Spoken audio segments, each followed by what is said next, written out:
Well, did you do anything at the like Viking movie? Hey, I mean, touch one of you. Sydney says. I'm an Albie. Yep, and we just got Northman, the newest Viking movie came out this year. 2 hour and 60 minute movie, and did a long movie.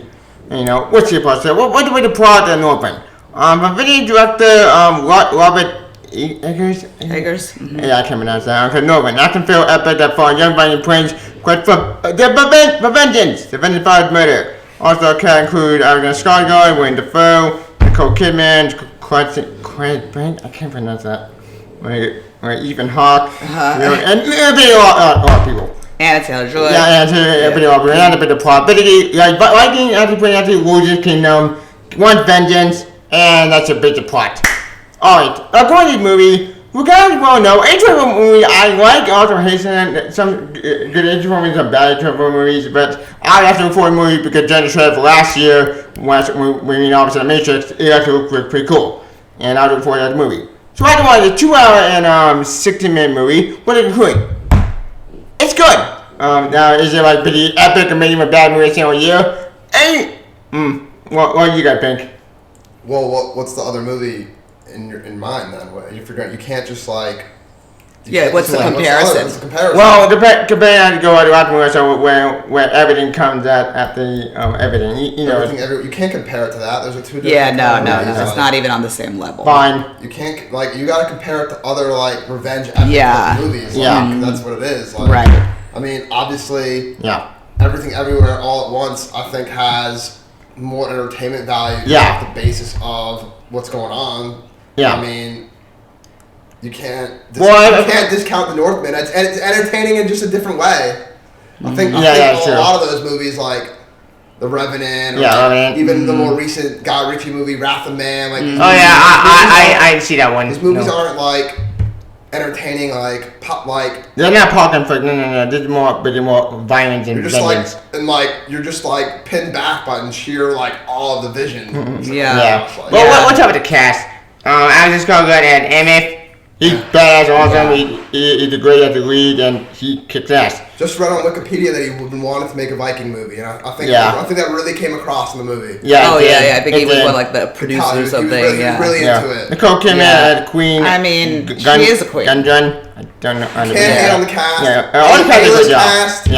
There was nobody who was bad. There was no bad at the acting. All the acting did a great job. Of course. Bjork. Iceland's. Iceland's queen. Can't movie in Iceland without Bjork. All the cast did a great job, but look at the story. Although interestingly, I can't spoil it. Oh, sorry, I can't even say it. Yeah, because this movie is violent as hell. Because holy shit, this did not go down out there, but no, this goes full bloody carnage. I mean, literally, because you seen any Viking movie before or seen the Viking show on Netflix? I think this makes those better. Yeah, because they tell me about the Netflix show. We tried one the Netflix show. It was boring.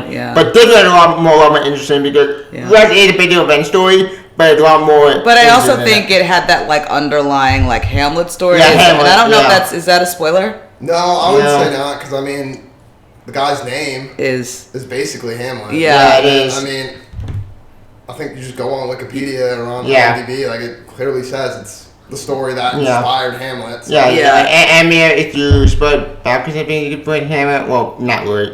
You could rearrange. Oh, what's his name? Amnioth, or they called him Amnioth? Did you rearrange the letters? I don't know. No, they called him Hamlet. No, they didn't. It sounded like it? Sounded like that, maybe. Oh, okay. Who knows?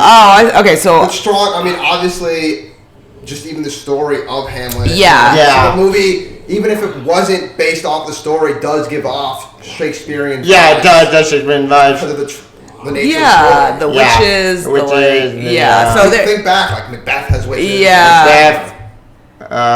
Definitely. Roman J. we know that one does not want to have witches, period. Yeah, so it's all tied into that. I was saying in the car ride over, Yeah. I think the movie it reminded me the most of is probably The Revenant. Yeah. Because of its deep fidelity to the time period. The directors really tried to make it as realistic as possible. The style of the movie, a lot of long takes, immersive takes. The battle scene trying to cut as little as possible. Yeah. And then the sort of tying in with mysticism and like spiritualism and like obviously with Viking stuff it's like Odin or with Loki. Well, they didn't. And I could have sworn I heard someone say something about Beowulf. Was I imagining that? Was it someone said something about Beowulf? No, you won't imagine that. Someone said something about in the movie, like one of the lines, somebody like referenced Beowulf. After Beowulf, they had to kill him. Which really would have made sense because it was like that same sort of like time period. Beowulf to do with Vikings well in that story. But anyway, so it had that like whole exactly what you would have pictured, sort of a Viking revenge story. But also like what it would have looked like in terms of time. Like they had that down pat. They had it down like amazing. The Kirk Douglas, Tony Curtis movie called The Vikings.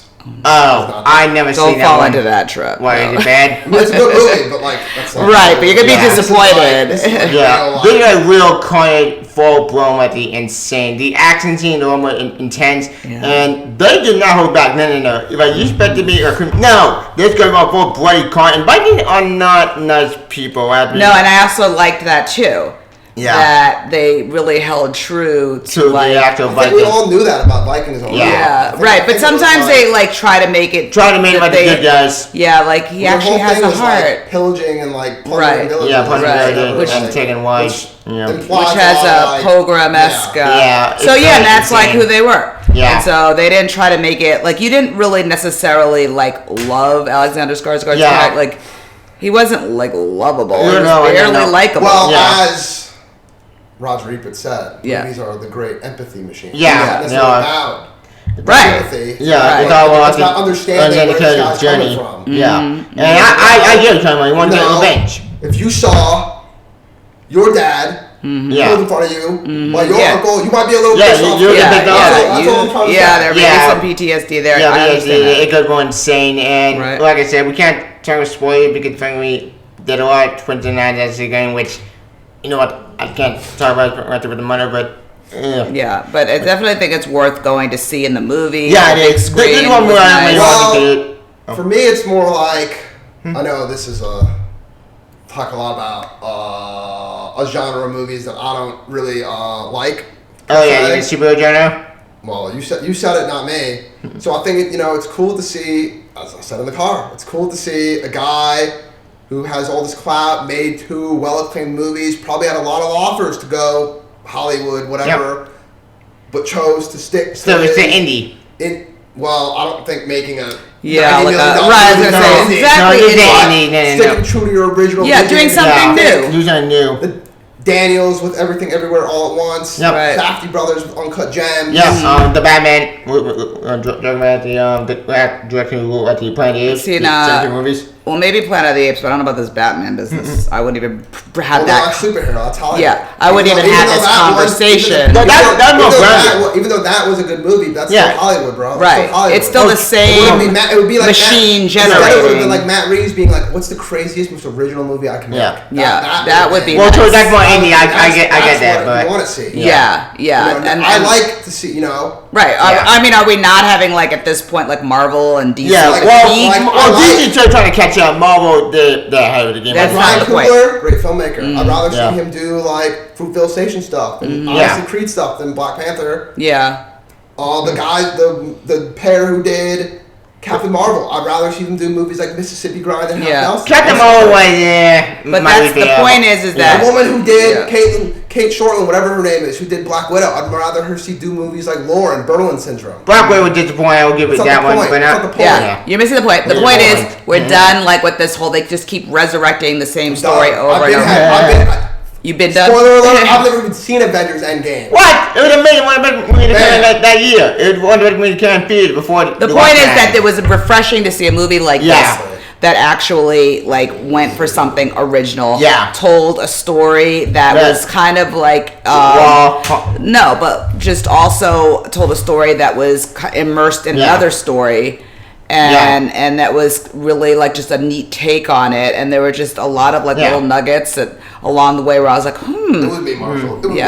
So it was very dark. It was very sad, but it was just a nice change from the usual. Yeah, And I agree that I'm saying because look, I love the MCU movies. If it's something MCU, I do get burnt out. But as you know, I'm glad we got some more indie flicks because we really need more indie flicks away from blockbusters. Probably they're fine, but something I'm more into more indie. Well, we'll see if this even. I mean, this could be a blockbuster. I'm hoping it does. See it. I'm hoping it does well. We do because. But like we're trained on this ridiculous I'm a superhero. Well, not that Sonic had to treat that meeting, and that movie was great, in my opinion. Well, in fairness, it is tough to it is a hard R-rated. Yeah, true. You can't exactly bring the whole family. Yeah, and then it is Viking stuff. So people aren't into that. So it's 50-50 a shot. Some people see Viking stuff, they're like, I'm good. I can't bring my 5-year-old. Yeah, I did. As you should not. So no, you shouldn't. So why don't we get to our ratings? Yeah, let's get ratings.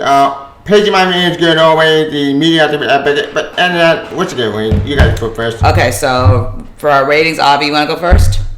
What? You want me to go first? Yeah, I'll go first. Okay, go ahead. Out of 5. Well, there was a period of time when because I knew we were going to get to this. He's bringing up old Jimmy. There was a large time where I was like, this is kind of a 3.5 kind of movie. And then some things happened that upped it to a 4 for me. I think, its reach exceeds its grasp, which is not necessarily a bad thing, but it does impact the rating. That's just how it is. That's just how it is. So a solid 4, very commendable, very well done.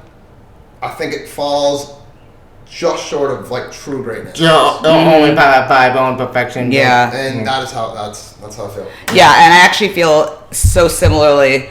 But I was I was really into it. I'm always up for I love period pieces. I love Vikings. I love.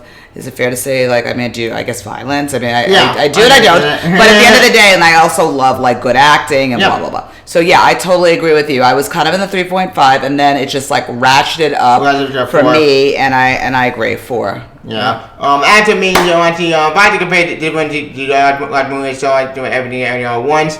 This movie was almost violent, raw, and you really can't compare the two. Okay, fine. I'll go rate the number. Right? Am I wrong? You can't. No, it's not even compare it. Rate it on its own terms. You have to. There's nothing. If I rate it on terms, this movie. It's the only way to do any rating for any movie ever. Yeah, sure, yeah, but anyway, don't. Okay, pressure's on. Like I said before, this movie was all about a vibe, but some pity in my head, it gets sort of slow. But when it did hit at the end of overdrive, it was almost 5, but when it got confused, but I didn't really, but 4 out of 5 stars. It's almost, they're only at 5, but there's some things that confused me. But maybe we watch it again, in the future, if we do it on Blu-ray, I may change my rating. But it is a good movie. I appreciate the movie, it's really good. It's something different, something fresh. And I went to read it. It's a great way to end April because let's be honest, April was good for movies. There were some good finales. Past. What this one instead really good. And this one was in New Zealand Flight with Northman. Okay. And that's a review of the Northman. For you free as possible. Comment number 2 of the movie. Do it. Also the favorite on Twitter. We have Scum channel for 2 stars. Who did the bell kind? Yeah, he's our own story. Yeah, you can't. Oh yeah, we will be funny. Subscribe to your local newspaper. Oh, the News Argus? Just in general. Just subscribe. Support your local news. And if you want to find me, guess what? I'm on TikTok. That's right. It's Sydney D. Clover 1. I still need to make TikTok in order to spread the channel. All right. I've been doing it these days. Talking to see ya. Bye. Bye.